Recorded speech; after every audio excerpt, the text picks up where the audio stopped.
반갑습니다. 대기업 시청자 여러분들, 그리고 에이프릴 바이오 주주님들. 이 에이프릴 바이오 같은 경우 우리가 이 사파바디 플랫폼을 통해서 이 모멘텀이 더 확장될 수 있다라는 거 크게 눈여겨보시라고 이야기를 드렸었는데요. 현재 이 APB R3를 통해 33조 시장이나 되는 이 메시에 대한 기대감이 대폭 상승했다라는 거 우리가 참고해 주시면 될 것 같고, 현재 이 플랫폼을 통해서 이 적응증을 더더욱 확대를 하고, 최근에 이 비만 관련 테마 굉장히 핫했죠. 여기에 대한 GLP-1과 과거의 이력도 있는 만큼 우리가 좀 집중해서 봐주시는 게 굉장히 이상적이지 않을까 싶어요. 그러니까 오늘 이 에이프릴 바이오 내용 굉장히 중요하니까 우리가 함께 분석해 보면서 앞으로 또 어떤 움직임을 보여줄 수 있는지 한번 알아보는 시간이 되도록 하겠습니다.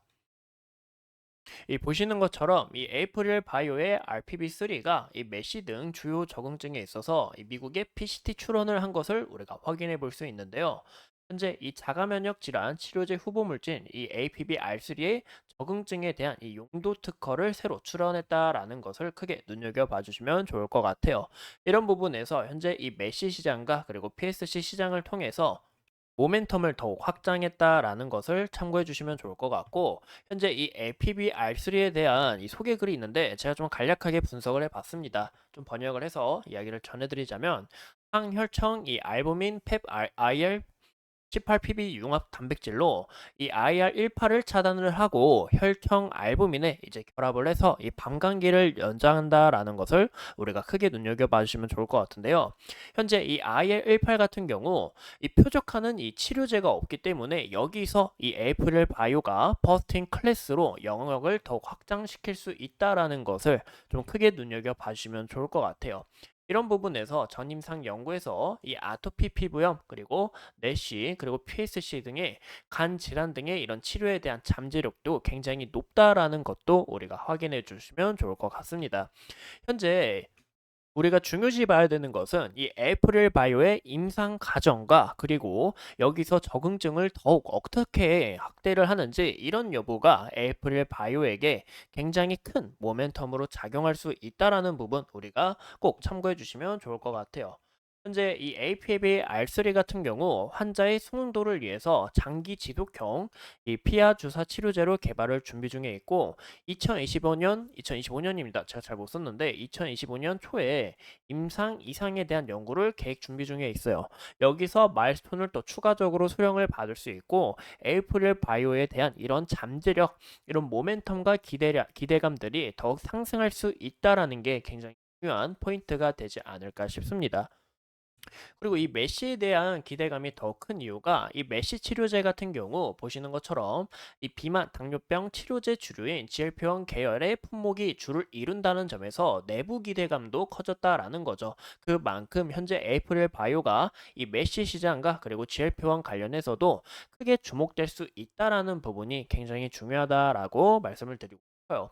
현재 이 에이프릴 바이오 같은 경우 이 적응증을 확대 이제 플랫폼에 대해서 좀 이야기를 드렸었는데, 이 사파바디 플랫폼으로 이 사파바디 플랫폼에 대해서 좀 더 간략하게 설명을 드리자면, 우리가 약물을 투여를 받았을 때 이 약물의 반감기가 지속형으로 이어질 수 있게 그런 효과를 보여주는 플랫폼이다라고 말씀을 드리고 싶습니다. 예를 들어서 우리가 뭐 비만 같은 경우 일주일마다 이제 주사를 맞아야 된다라고 하면은 여기에 대한 주사를 이제 1개월, 뭐 3개월, 6개월 이 반감기를 연장할 수 있다. 이런 플랫폼이다라는 것을 좀 참고해 주시면 좋을 것 같아요. 현재 이 시장 규모만 봐도 2026년 이 34조 원까지 이 가파른 성장이 전망된다고 하니까, 이런 부분에서 더욱 우리가 이 에이프릴 바이오의 성장성을 크게 눈여겨 봐주시면 좋을 것 같습니다. 또 이제 에이프릴 바이오 같은 경우 작년에 열린 이 EASL이라는 이 유럽 학회에서도 이 내시 환자를 대상으로 이 APB-R3와 그리고 GLP-1의 이 병용 치료에 대한 우수한 치료 효과를 좀 보여줬는데요. 이런 부분에서 GLP-1까지 이 비만약 관련 테마까지 엮일 수 있다라는 게 굉장히 중요한 포인트다라고 말씀을 드리고 싶어요. 이 비만 시장 같은 경우 이 시장 자체가 이 메시 시장보다 이 2배 이상 크고, 그리고 우리 무엇보다 우리가 크게 집중하셔야 되는 것은 현재 국내에 이 바이오 붐이 들었잖아요. 최근에 이 바이오 테마 어떤 애들이 제일 잘 갔죠? 바로 이 비만 친구들이 굉장히 흐름이 좋았습니다. 이런 부분에서 이 에이프릴 바이오도 비만 관련 테마로 엮일 수 있다라는 부분과 여기서 기대감이 더 크게 불러올 수 있다라고 저는 설명을 드리고 싶습니다. 또 최근에 이 비만약이 당뇨 환자의 암 위험까지 낮춘다라고 하는데 이런 부분에서 여러분들이 어떻게 암 위험을 낮추는지 굉장히 궁금하실 거라 생각을 해요. 여기 보시는 것처럼 GLP-1 자체가 인체에서 자연적으로 생성되는 이 호르몬으로 식욕 감소 인슐린을 분비를 하면서 이 혈당을 조절을 합니다. 근데 이 당뇨병 자체가 이 만성 질환이에요. 굉장히 좋지 않다라는 거죠. 이 당뇨병 자체가 혈중 포도당이 소변으로 배출이 되고 이 에너지원으로 쓰여야 되는 이 포도당 자체가 우리 몸에 흡수가 되지 않기 때문에 항상 피곤하고 배고프고 이런 부분에서 이 대사 장애와 그리고 심각한 합병증까지 유발을 합니다. 그런데 여기에 있어서 이 항암들은 포도당이 더 많이 필요해요. 근데 여기서 이 GLP-1 자체가 이 항암들이 이 에너지를 빨아들이는 거 있잖아요. 이제 질병들이 에너지를 흡수하면서 서서히 커져잖아요. 이 부분을 이제 억제를 하고 여기서 암 위험까지 낮추고 또 최근에 만성 질환, 이 심장 질환이나 아니면 이 파킨슨병 치료제 그리고 폐쇄성 수면 무호흡까지 이런 부분에서 적응증을 확대할 수 있다고 이야기가 나오고 있어요. 근데 여기서 이 에이프릴 바이오에 이 사파바디 플랫폼까지 더해져서 이 GLP-1 자체가 이 효과가 더욱 지속되고 오래 갈 수 있다고 하면은 이 에이프릴 바이오에 대한 이런 라이선스 아웃 추가 라이선스 아웃이나 이 플랫폼에 대한 모멘텀이 더 커질 수 있다라는 것을 우리가 크게 눈여겨봐 주시면 좋을 것 같습니다.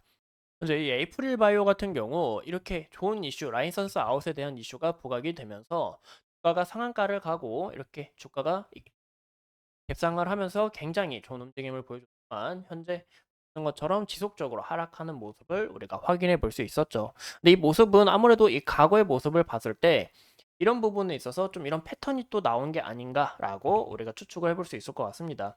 근데 과거의 흐름을 보면 21선 잘 지지를 받아주면서 추가적인 이 상승세가 나온 것을 우리가 확인해 볼 수 있었어요. 여기서도 21선 딱 지지를 받고 그 다음 이 메시 시장에 대한 기대감이 크게 주목이 되면서 이렇게 주가가 갭상승하고 현재 물량을 잘 소화하고 있는 것을 우리가 확인해 볼 수 있는데 현재 물량이 어느 정도 또 추가적으로 확보를 한 후에 여기에 대한 메시의 시장에 대한 건가 아니면 이 라이선스 아웃에 대한 이슈가 크게 부각이 되면 추가적인 이 상승세 한 번 더 보여주지 않을까 싶어요.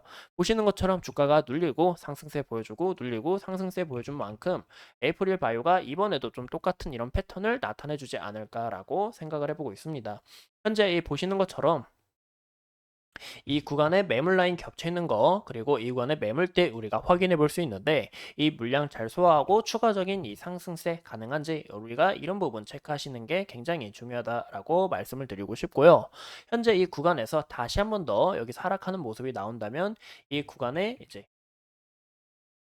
여기에 대한 이 적응 지지라인과 그리고 여기에 대한 지지라인도 우리가 함께 눈여겨봐 주시는 게 굉장히 중요하다라고 말씀을 드리고 싶어요.